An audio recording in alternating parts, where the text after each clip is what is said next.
everyone, it's Peg, and today I am working on this little house that Shell had sent me in the mail from Amazon. These are just little wooden figures, and I had spray painted it in a brown paint and then coated it with some weathered wood and set that aside to dry. And I'm just working on some embellishments that I picked up out of the discount aisle. These are things that can be quite pricey, but you may have things around.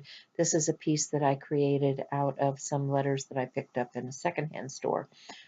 So, I mean, you can use all kinds of things. These are also pieces from a secondhand store. So, and this is a picture of my grandmother when she was young and all dolled up.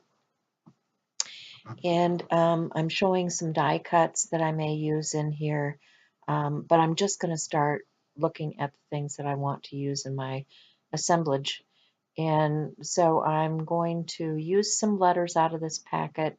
They're little charms, and they have little glass pieces, or not glass, they're plastic pieces that fit over the top of the charm, and I'm spelling out the word vintage. One of the disadvantages of this particular pack that I find is that they don't have all of the alphabet in both the black and the white. You have to pick and choose the letters that you want, and you're stuck with what you get. So, I'm going to work with it because that's what I got. And then I also found these little pocket watches. And I thought, well, how cute are those? Those are definitely vintage. And so I'm going to dig one of those out. Now, I don't necessarily like the finish on this, so I'm going to change that up, and you'll see what I do with that. But I'm looking at that picture of my grandmother, and I'm thinking, well, that'll fit right in that pocket watch. So I'm going to reach for a hole punch. This is a circle punch that I have from many years ago from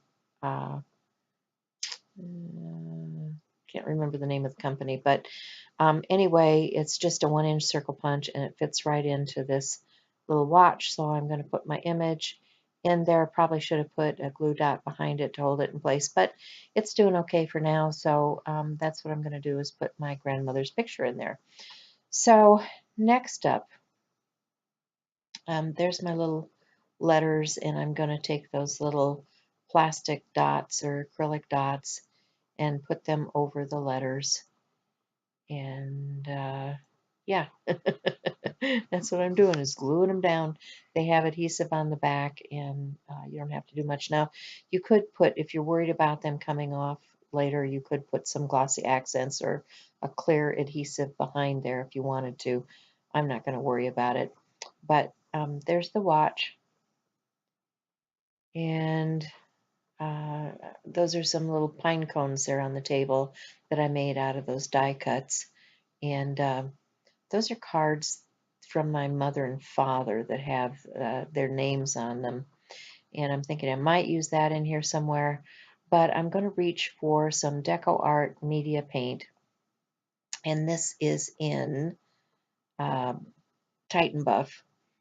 And since I have the weathered wood on the surface of this, I'm going to put the Titan Buff over the top, and as I paint that on, I don't want to overwork it, because what I want to see is the crackle from the weathered wood. And so I'm just going to paint this out, and I may have to heat set or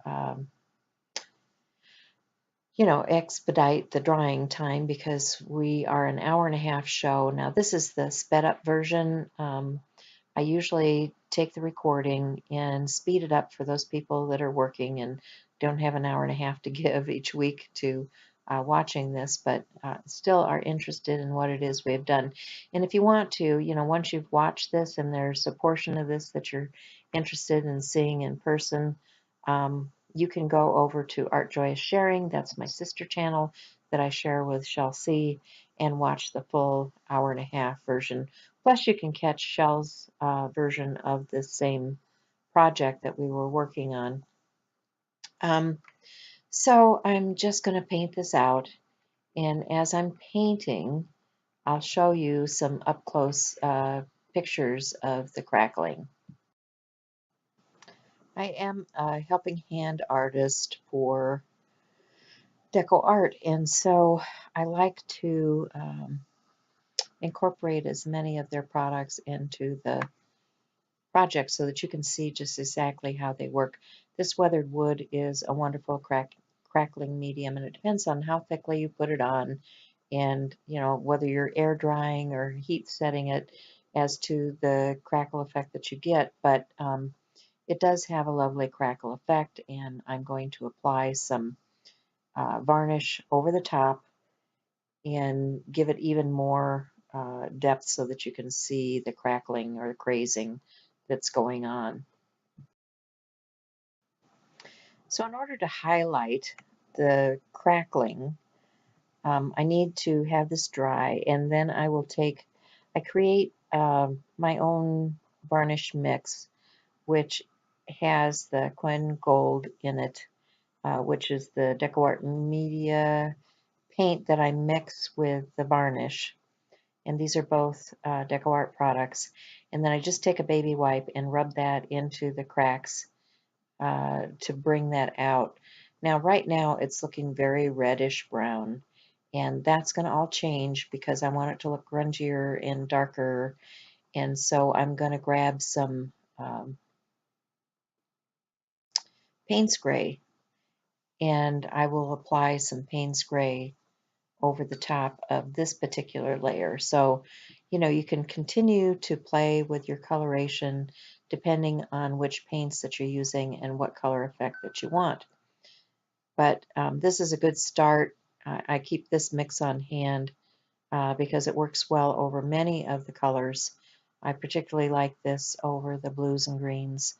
And so, yeah, I just have my bottle mixed. Now you can see me applying the Payne's Gray and how much darker and more aged that looks.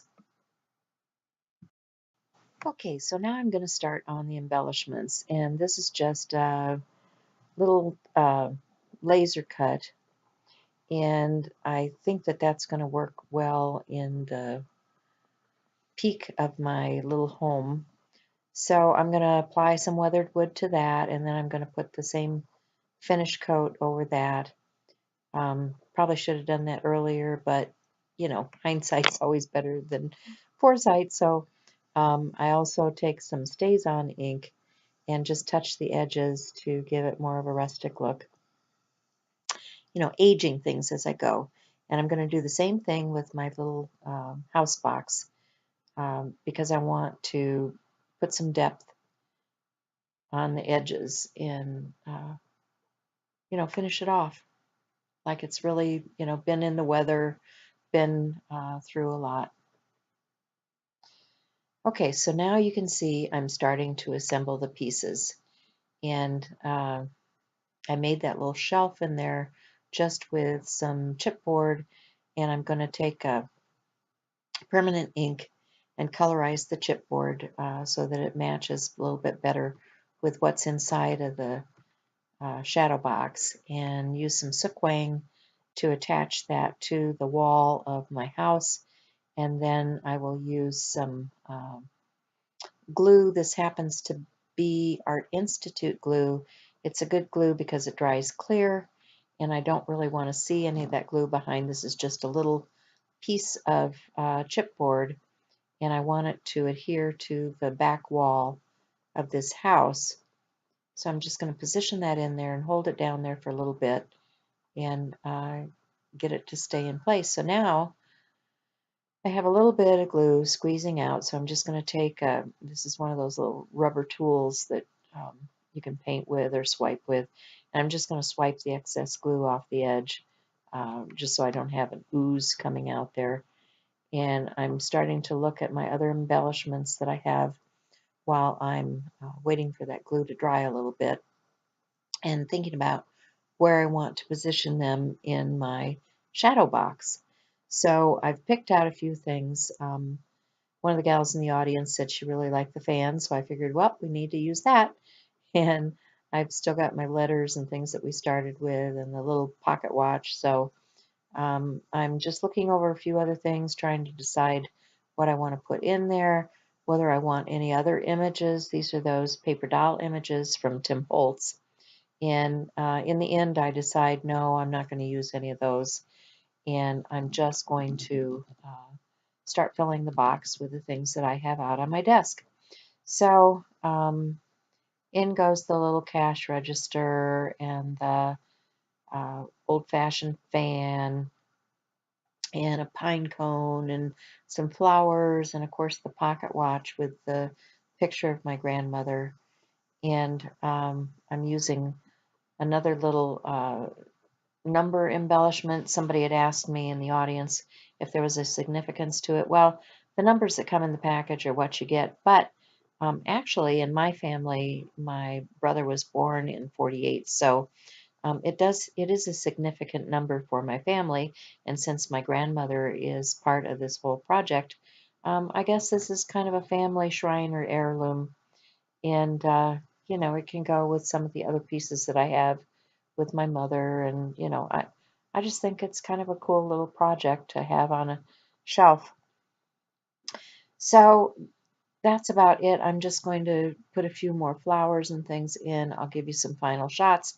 If you like this and you're not already a subscriber, please subscribe to my channel and click the bell below for notifications so that you know when a new video is out. I put videos up regularly and am happy to share with you. I do a multitude of mixed media projects and paintings, and if you like this sort of thing, subscribe to my channel and leave me a message so that I know that you've been here, and let me know what you think of this project and what you'd like to see in the future. So that's it for me today, guys. Thanks for stopping by. I appreciate you, and remember, you make a difference. So be kind. Bye for now.